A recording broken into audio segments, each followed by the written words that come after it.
Friends, അപ്പോൾ നമ്മുടെ ചാനലിൻ്റെ പേരൊക്കെ മാറ്റി എല്ലാവരും അറിഞ്ഞെന്ന് വിചാരിക്കും. നമ്മൾ വെൽവെറ്റ് സ്കൈസ് എന്നാക്കിയിട്ടുണ്ടായിരുന്നു കേട്ടോ ചാനലിൻ്റെ പേര്. മുമ്പത്തെ ദി ലഞ്ച് ഹോം ആണോ അതോ വെൽവെറ്റ് സ്കൈസ് ആണോ ഇഷ്ടപ്പെട്ടതെന്നുള്ളതൊന്ന് കമൻറ്റ് ചെയ്യുക. എനിക്ക് വെൽവെറ്റ് സ്കൈസ് ആട്ടോ ഇഷ്ടപ്പെട്ടത്. എനിക്ക് ദി ലഞ്ച് ഹോം തുടങ്ങിയപ്പം മുതലേ പേര് മാറ്റണമെന്നുണ്ടായിരുന്നു.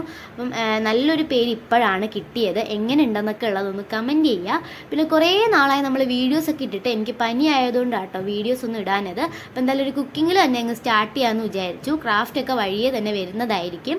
അപ്പം നമ്മൾ വിശക്കുന്ന സമയത്ത് വീട്ടിലൊന്നും ഇല്ലെങ്കിൽ ഉണ്ടാക്കി കഴിക്കുന്ന ഒരു സാധനമാണ് ഈ ഒരു ഇപ്പി മാഗി എന്നൊക്കെ പറയുന്നത്.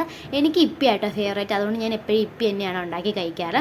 അപ്പോൾ എപ്പോഴും ഒരേ ഫ്ലേവറിൽ ഒരേ ടേസ്റ്റിൽ കഴിക്കുമ്പോൾ എന്തോ ഒരു മടുപ്പാണ്. അപ്പോൾ ഇന്ന് എന്തെങ്കിലും ഒരു വെറൈറ്റി ചെയ്ത് നോക്കാമെന്ന് വിചാരിച്ച് ചെയ്തതാണ്. എന്തായാലും നല്ലപോലെ എനിക്ക് ഇഷ്ടവും പെട്ടിട്ടുണ്ടായിരുന്നു. ഫസ്റ്റ് തന്നെ നമ്മൾ ആ ഒരു ഇപ്പി ഒന്ന് വേവിച്ച് മാറ്റി വെക്കുക. പിന്നെ ഒരു എഗ്ഗ് ഒന്നിങ്ങനെ ഒന്ന് ചിക്കി എടുക്കുക. അത് ഓപ്ഷണലാണ് കേട്ടോ. നിങ്ങൾക്ക് ഈ ഇപ്പിയിലൂടെയൊക്കെ മുട്ട ഇഷ്ടമാണെങ്കിൽ മാത്രം നിങ്ങൾക്ക് എടുത്താൽ മതി. പിന്നെ ആ ഒരു പാത്രത്തിൽ തന്നെ കുറച്ച് എണ്ണയൊക്കെ ഒഴിച്ചു കൊടുത്ത് കുറച്ച് ഗാർലിക് ഒന്ന് ചോപ്പ് ചെയ്ത് ഇട്ട് കൊടുക്കുക. പിന്നെ ആ ഒരു ഇപ്പിൻ്റെ മസാലയും കൂടി ഇട്ട് കൊടുത്ത് ഒന്ന് മിക്സ് ചെയ്തെടുക്കുക.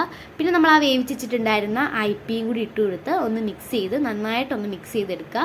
പിന്നെ നമ്മൾ ആ മുട്ടയും കൂടി അതിനകത്തൊന്ന് ഇട്ട് കൊടുത്ത് മിക്സ് ചെയ്തെടുക്കുക. അപ്പോൾ നമ്മൾ നല്ല സൂപ്പർ ഇപ്പിയാണ് റെഡി ആവുന്നത്. അപ്പോൾ എന്തായാലും ഇത് മുമ്പേ ട്രൈ ചെയ്തിട്ടുള്ളവരൊന്ന് കമൻറ്റ് ചെയ്യുക. ഇതെനിക്ക് കണ്ടപ്പോൾ തന്നെ കൊറിയൻ നൂഡിൽസിനെയൊക്കെ പോലെയാണ് തോന്നിയത്. ഇപ്പം ഞാൻ കുറച്ച് ദിവസമായി ഇത് വീഡിയോ ഒക്കെ എടുത്ത് വെച്ചിട്ട് ഇപ്പോൾ കാണുമ്പോഴും എനിക്ക് കഴിക്കാൻ തോന്നുകയാണ് ഈ ഒരു ഇപ്പി.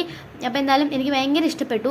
ഇതുവരെ ഞാൻ കുറേ വെറൈറ്റി സംഭവങ്ങളൊക്കെ ചെയ്ത് നോക്കിയിട്ടുണ്ട്. അതിനെക്കാട്ടി എനിക്ക് ഈ ഒരു സാധനം ഇഷ്ടപ്പെട്ടിട്ടുണ്ടായിരുന്നു. അപ്പോൾ നിങ്ങളെന്തായാലും ഒന്ന് ട്രൈ ചെയ്ത് നോക്കുക. വീഡിയോ ഇഷ്ടപ്പെട്ടാൽ ലൈക്ക് ചെയ്യുക. നെക്സ്റ്റ് വീഡിയോ ആയിട്ടായിരിക്കും. ബൈ.